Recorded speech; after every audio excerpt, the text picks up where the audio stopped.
महाजहां वो एक महाजन कभी कभी आते थे। हाँ, वहाँ कई वर्ष रहे बाबा सरकार की तपोभूमि श्री स्वामी मग्नानंद सरस्वती। हाँ, उस समय केवल हम दो लोग ही थे पूरे पूरे बगीचे में। एक पंजीरी बाबा पीछे थे और आगे हम थे। दिन में कभी कोई गंगा स्नान करने आ जाए, 24 घंटे में 2 रोटी और अरहर की दाल, इतना ही भोजन में वहां था ही नहीं कुछ। कभी दूध फल फूल किसी का आना जाना कुछ नहीं। मोटी 2 रोटी, एक पुजारी आते थे किसी गांव से तो वो बना देते थे, तो 2 रोटी और इतनी दाल रख के चले जाते। उन्होंने कहा था 24 घंटे में कभी हम ले लेंगे तो रसोई में रख के चले जाते, बस इतना ही पाना था, 2 रोटी 24।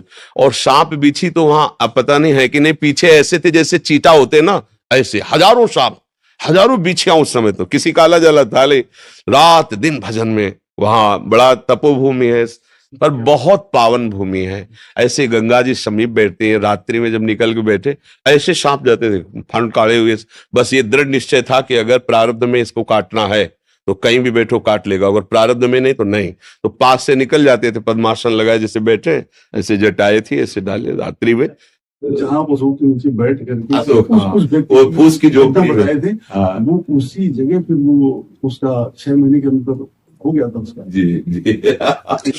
एक बार क्या हुआ कि वहां का एक गुंडा था जो उसी की, हाँ, के अंदर। हाँ, तो हम ऐसे गेट की तरफ बैठे थे ऐसे, तो मोटरसाइकिल से जूता पहनकर आया। तो हमें कुछ पता नहीं था, पर हम उससे कहा भाई, 4-5 वयोवृद्ध बैठे थे, हम कहा भाई आपसे प्रार्थना है, बाबा सरकार की तपोभूमि है, आपको यहाँ गाड़ी और जूता सहित नहीं आना चाहिए। तो उसने गाड़ी खड़ी की, हमारी तरफ ऐसे देखा जैसे शेर अपने शिकार को देखता है। हम बाबा जी फटे पुराने कपड़े, वहां तो बड़ा अकिंचन स्वरूप है। तो वो गया ऐसे जूता पहने, तो हम कहा कि कैसा भद्र आदमी है कि संतों की बात भी नहीं मानता है।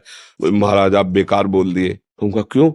बोले मतलब 50 काटने वाला आदमी है, किसी को भी काट सकता है, किसी को मार सकता है, इसकी मतलब चलती है इस एरिया में, गंगा का किनारा है, किसी को भी काट के फेंक दे।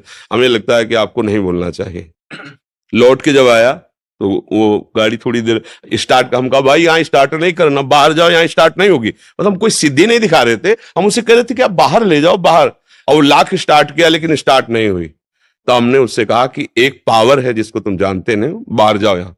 तो चला गया। दूसरे दिन हम उसी अशोक के नीचे, जो बड़ा अशोक जहाँ झोपड़ी वाली है, गंगा स्नान करके आकर के फिर बैठते थे। तो बैठे थे तो पादुका से पत्तों की खनक होती है, तो ऐसे लगा कि कोई आ रहा है, और वहां आदेश था कि कोई भी गंगा स्नान करने आए उधर ना आवे। तो कहा हो सकता है पुजारी जी ने ना बताया हो। तो ऐसे दृष्टि गई तो देखा वही आदमी। तो थोड़ा मन में आया कि क्रूर स्वभाव का आदमी, पता नहीं चला। शांत बैठे रहे। उन्होंने देखा ए बाबा, कहा जी, ऐसे कहा जी। तो उसने पहले पिस्तौल निकाली और सामने रखा, बोले इसको जानते हो? हम कहा इतना तो जानते हैं कि ऐसे गोली चलती है। फिर उसने करोली चाकू निकाली, सामने रखा, बोला इसको जानते हो? हम कहा तीसरा निकालने के पहले हम इसको दिखा दे। कमंडल खोला और गंगा जल दिखाया। हम कहा इसको जानते हो? हम कहा तू है और हम है, और हाथ में गंगा जल लिया। हम कहा उठा पिस्तौल, दूसरा नहीं है, और चाकू उठा। अगर हमने संकल्प कर दिया तो तू अगर अभी नष्ट ना हो जाए तो बता। तुमने कहा बाबा जियों को तुम खिलवाड़ समझता है क्या? पिस्तौल ली, चली गई। आपने जल लिया, उसी जल में फिर समाहित हो गए। तो भागवतिक बल एक अलौकिक बल होता है।